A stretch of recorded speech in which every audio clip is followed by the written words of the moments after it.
Good morning all of you and good morning to all my dear students. Welcome to my YouTube channel. चलिए aptitude simple बनाएं Shah sir के साथ। जैसा कि मैंने लास्ट वीडियो में कहा था कि मैं अब नंबर सिस्टम स्टार्ट करूंगा, तो मैं आज नंबर सिस्टम को स्टार्ट करने जा रहा हूं और इसका पहला सब पॉइंट जो बहुत इंपॉर्टेंट है, लास्ट डिजिट कैलकुलेशन, ये डिस्कस करने जा रहा हूं। और इसकी सबसे इंपॉर्टेंट बात ये है कि ये टॉपिक बहुत आसान है और दिखता बहुत ज्यादा डिफिकल्ट है, जिसकी वजह से 90% बच्चा देखते ही इसे छोड़ देता है। तो अगर आपने ये टॉपिक सीख लिया तो कोई भी कॉम्पिटिटिव एग्जाम में आप उनसे बहुत ज्यादा आगे निकल जाएंगे।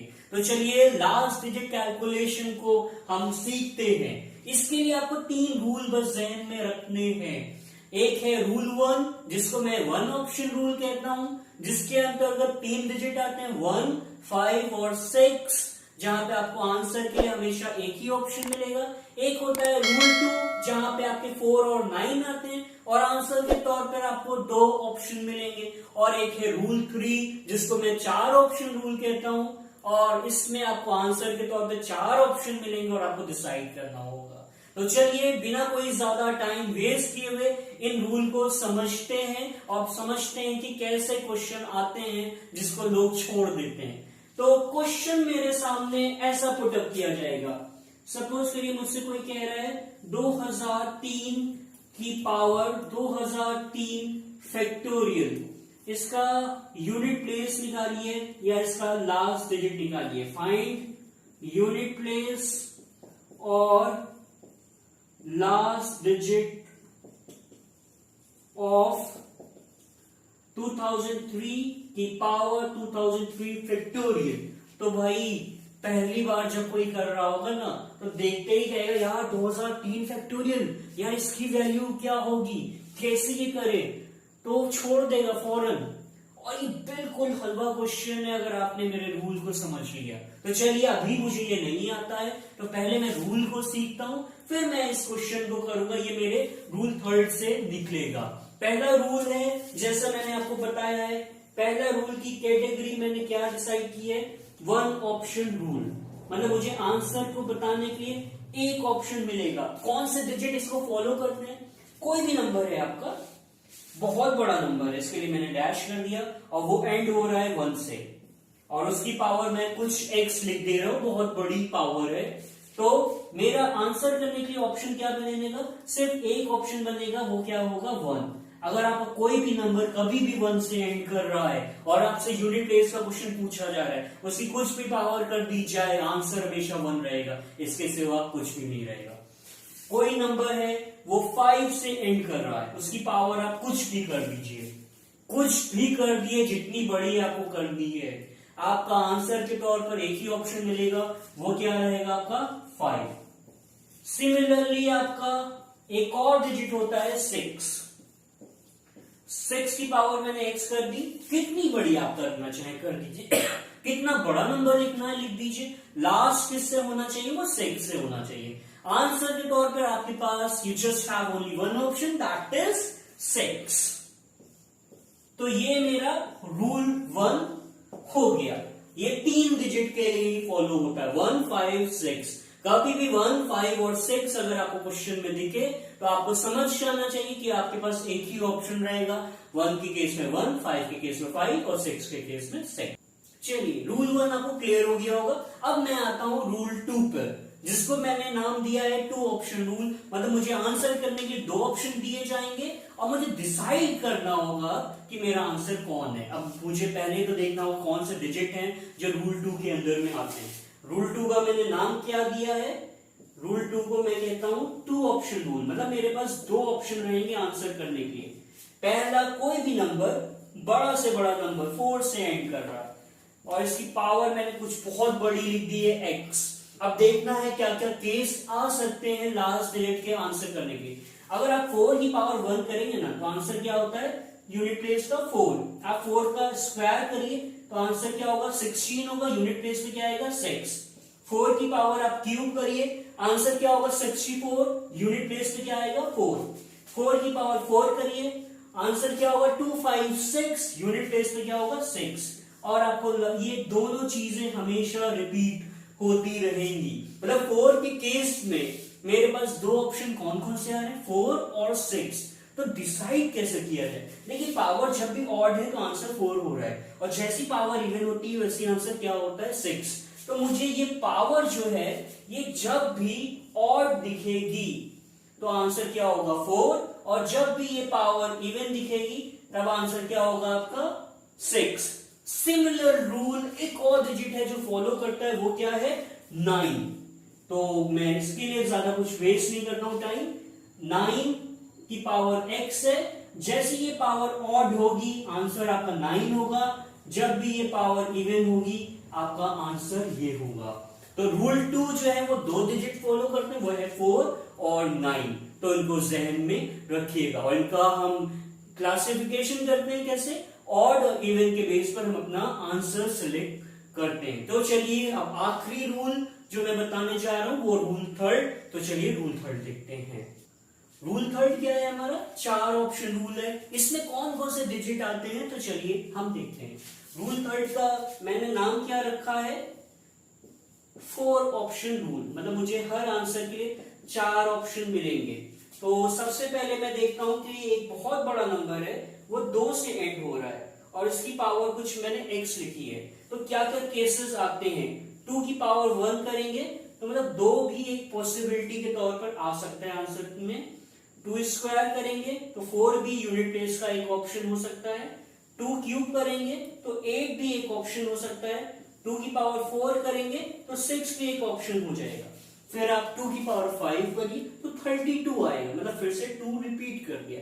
2 की पावर 6 करिए 64 आएगा, 4 रिपीट कर दिया। 2 की पावर 7 करिए 128 आएगा, 8 रिपीट कर दिया। 2 की पावर 8 2 5 6, तो ये फिर से रिपीट। मतलब ये एक 4 टर्म का पैटर्न चल रहा है साइक्लोनमा।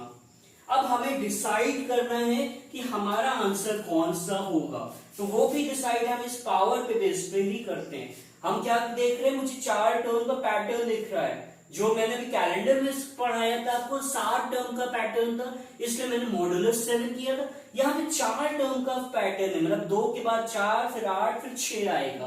तो मुझे यहाँ पे क्या करना पड़ेगा, पावर का 4 से मॉडुलस करना पड़ेगा, और जो रिमाइंडर आएगा, रिमाइंडर क्या क्या आ सकता है, 1 2 3 और 0। अगर रिमाइंडर 1 आ रहा है तो मेरा पहला केस जो है वो आंसर को रिप्रेजेंट करेगा।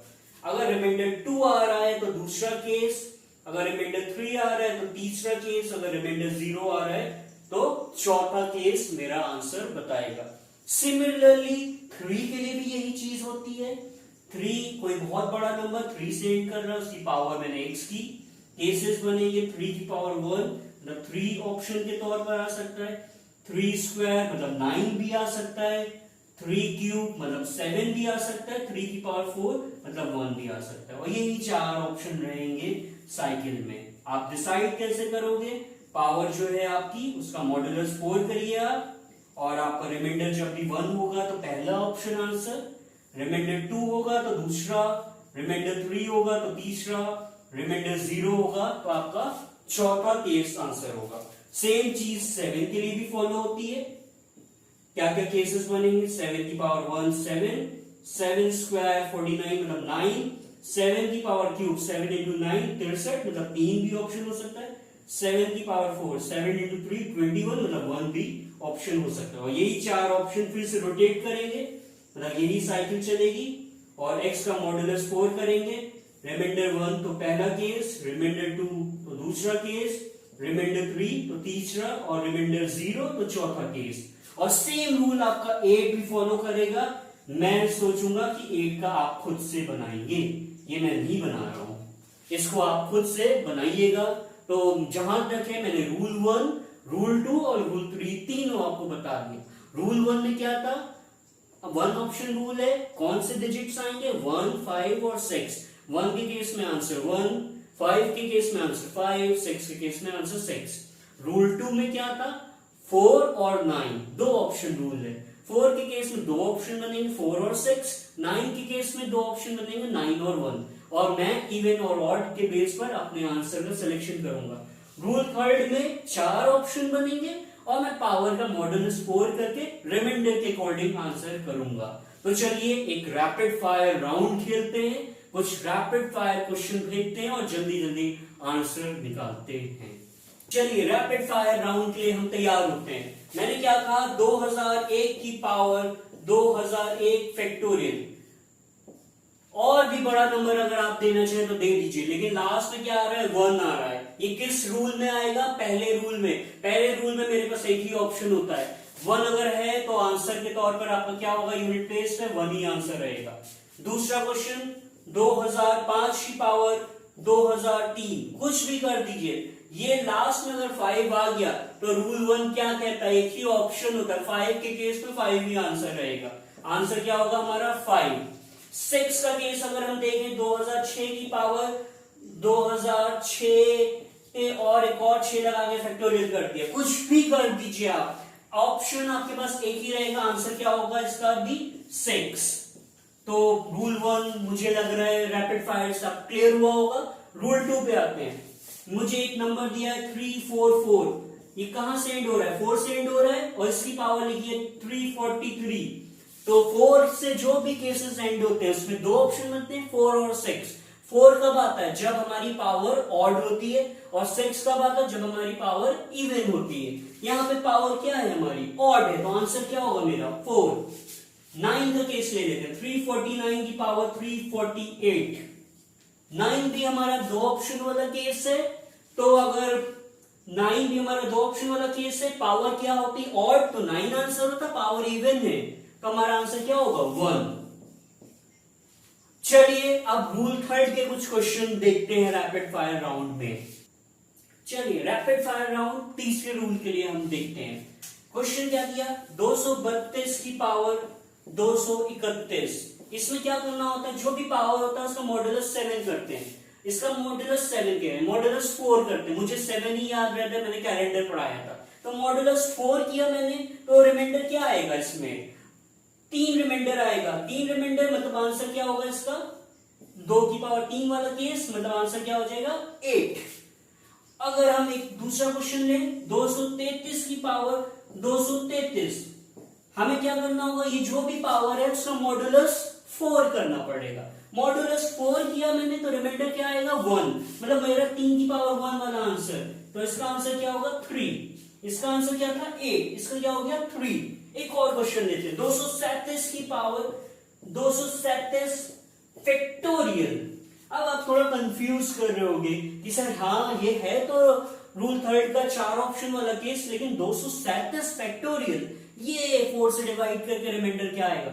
237 फैक्टोरियल होता क्या है, 1 into 2 into 3 into 4 into so on up to 237, मतलब ये भी 4 से डिविजिबल है। अगर ये 4 से डिविजिबल है, रिमाइंडर क्या आएगा आपका 0, मतलब चौथा केस आंसर होगा। चौथा केस में क्या होता था, 7 की पावर 1 में 7, 7 स्क्वायर पे 9 होता था, 7 क्यूब पे 3 होता था, 7 4 पे क्या होता था 1, मतलब मेरा आंसर क्या होगा 1। लास्ट वाला है 238, एक और ले लेते हैं, 238 की पावर 238, तो 4 से मॉडुलस लेंगे, रिमाइंडर क्या आएगा 2, तो मतलब कौन सा केस होगा 8 की पावर 2 वाला, तो 64 आता, मतलब आंसर क्या होगा मेरा 4। तो मुझे लग रहा होगा रैपिड फायर राउंड में आपको बहुत ज्यादा क्लियर होगा कि लास्ट डिजिट कैलकुलेशन कैसे करनी है। अब एक क्वेश्चन मैं दिखाने जा रहा हूं जिसमें सारे रूल मेरे कंबाइंड तौर पर लगेंगे और वहां पे थोड़ा मुझे मल्टीप्लिकेशन की कैलकुलेशन करनी होगी, तो मैं दिखाना चाहूंगा कि आप उसको आसानी से कैसे कर सकते हैं। तो चलिए उस क्वेश्चन पे आते हैं। इस क्वेश्चन में मेरे को दो चीजें बतानी है, एक तो मुझे यूनिट प्लेस कैलकुलेशन करनी है, दूसरी चीज मुझे एक रीजनिंग देनी है कि मैं पूरा सीक्वेंस में लिख रहा हूं। आप देखिएगा क्वेश्चन को, 11 की पावर 11, 12 की पावर 12, 13 की पावर 13, 14 की पावर 14, लेकिन 15 क्यों नहीं लिखा, 16 की पावर 16, 17 की पावर 17, 18 की पावर 18, 19 की पावर 19। तो यहाँ पे मुझे दो चीजें करनी, एक तो यूनिट प्लेस निकालना ही है, उसके बाद मुझे ये रीजन बताना है कि सीक्वेंस में 15 की पावर 15 क्यों मैंने नहीं लिखा। तो चलिए पहले तो यूनिट प्लेस निकालते हैं। ये कौन सा केस होगा, ये रूल 1 आएगा, तो इसका आंसर तो 1 ही रहेगा। मल्टीप्लिकेशन में ये हमारा रूल 3 में आएगा, यहाँ पे 12 का मॉडुलस 4 से करेंगे, रिमाइंडर 0 आएगा, मतलब 2 की पावर 4 वाला केस, मतलब 6। ये भी आपका रूल थर्ड में आएगा। यहाँ पे मॉडुलस 13 का 4 से करेंगे तो 1 रिमाइंडर आएगा, मतलब पहला केस 3 और ये क्या है 14 है, लास्ट में 4 आ रहा है, 2 ऑप्शन वाला रूल, ये इवन है तो आंसर क्या होगा 6, और ये 6 है रूल 1 है, इसका तो 6 ही रहेगा। 17 है ये रूल थर्ड है, 17 का 4 से मॉडुलस मैंने लिया तो रिमाइंडर क्या होगा 1, तो आंसर क्या होगा 7। 18 8 है, 18 की पावर 18 है, 18 का मॉडुलस 4 किया, रिमाइंडर 2 होगा। दूसरा केस मतलब 64, मतलब आंसर क्या होगा 4। उसके बाद 19 9 है, ये भी रूल 2 2 ऑप्शन वाला रूल है, ये क्या है ऑड है, तो ऑड के केस में आंसर क्या होता है 9। तो यहां तक कि मैंने इंडिविजुअल सब केस के निकाल लिए, लेकिन अब इसका कंबाइंड आंसर चाहिए, तो देखिए कैलकुलेशन मैं कैसे करूंगा। एक बात जो बहुत जहन में रखिएगा, जब भी लास्ट डिजिट या यूनिट प्लेस कैलकुलेशन की जाती है तो उसमें जितने भी नंबर मल्टीप्लिकेशन में इन्वॉल्व होते हैं उसके यूनिट प्लेस और लास्ट ही डिजिट उस कैलकुलेशन में रिस्पॉन्सिबल होते हैं आंसर के लिए।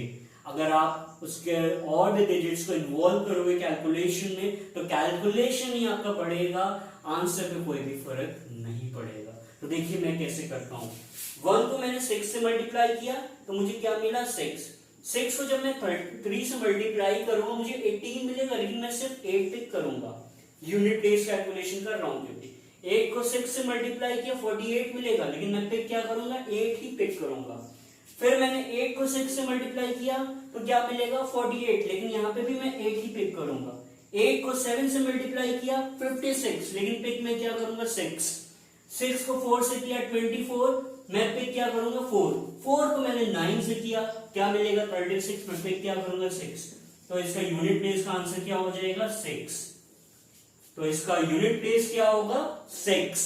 अब आप सोच रहे हो सर 15 की पावर 15 क्यों नहीं लिखा, तो आप एक चीज बताइए, किसी भी नंबर में अगर मुझे लास्ट में 0 चाहिए तो मैं क्या करता हूं, मैं उस नंबर को सिंपल 28 है, अगर 28 को आप 10 से मल्टीप्लाई करो 280 आ गया। अगर 2 0 चाहिए तो आप 100 से मल्टीप्लाई कर दो, 3 चाहिए तो आप 1000 से मल्टीप्लाई कर दो। तो अगर कोई भी नंबर 10 से डिविजिबल है तो उसमें 5 और 2 का एक फैक्टर होगा ना। कोई भी नंबर 10 से तभी डिविजिबल होगा जब उसमें 5 और 2 का फैक्टर होगा। तो यहां पे मुझे 2 तो बहुत सारे लिख रहे हैं, देखिए यहां भी 2 है, यहां भी 2 है, यहां भी 2 है, लेकिन 5 नहीं दिख रहा है। लेकिन अगर मैंने यहाँ पे 15 की पावर 15 लिख दिया होता तो 5 और 2 का कॉम्बिनेशन बन जाता और ये नंबर 10 से डिविजिबल हो जाता। अगर ये नंबर 10 से डिविजिबल हो जाता तो लास्ट में 0 आ जाता, तो मेरा ये यूनिट प्लेस का कैलकुलेशन ही नहीं बनता, सीधे मैं 0 आंसर कह देता। इसीलिए मैंने यहाँ से 15 की पावर 15 गायब किया। और मुझे ये भी याद है जब मैं ये टॉपिक शुरू कर रहा था मैंने एक क्वेश्चन दिया था, आप सोच रहे होगे सर आपने भी वो तो बताया नहीं, चलिए वो भी देख लेते हैं। वो अभी तक मैंने लिखा हुआ है एज इट इज, क्या है 2003 की पावर 2003 फैक्टोरियल। ये किस रूल में आएगा, ये रूल थर्ड में आएगा 4 ऑप्शन के रूल में। और 2003 फैक्टोरियल आपको पता है 4 से डिविजिबल होगा। अगर ये 4 से डिविजिबल है तो इसका कौन सा केस आंसर होगा, चौथा केस। पहला केस क्या होता है 3, तो ये तो आंसर होगा नहीं। 3 स्क्वायर ये भी आंसर नहीं है, 3 क्यूब ये भी आंसर नहीं है, 3 की पावर 4 मतलब 1 आंसर है। मेरा इस क्वेश्चन का आंसर क्या है 1 है। और ऐसे क्वेश्चन बहुत सारे लोग बिना कुछ सोचे समझे छोड़ देते और इससे आसान मुझे नहीं लगता कुछ है। तो अगर आपने ये क्वेश्चन सीख लिए तो आपको बहुत ज्यादा बहुत जगह एडवांटेज मिलेगा, जो मैंने देखा है अक्सर लोगों को मिलते हुए। तो ये नंबर सिस्टम का मेरा पहला पार्ट था जो मैंने डिस्कस कर दिया है। अब नंबर सिस्टम का मैं नेक्स्ट पार्ट बहुत जल्दी डिस्कस करने वाला हूं, जिसमें मैं आपके साथ पावर कैलकुलेशन और नंबर ऑफ जीरोस कैलकुलेशन पे बात करूंगा। और नेक्स्ट इसके बाद मैं लास्ट 2 डिजिट कैलकुलेशन पे भी बात करूंगा। तो मैं चाहूंगा अगर मेरी वीडियो आज की आपको पसंद आई, बहुत तेजी से मैंने पढ़ाने की कोशिश की है, तो इसको लाइक जरूर करिएगा, सब्सक्राइब भी करिएगा कि ऐसी और ढेर सारी वीडियो लाने का मुझे मोटिवेशन मिले।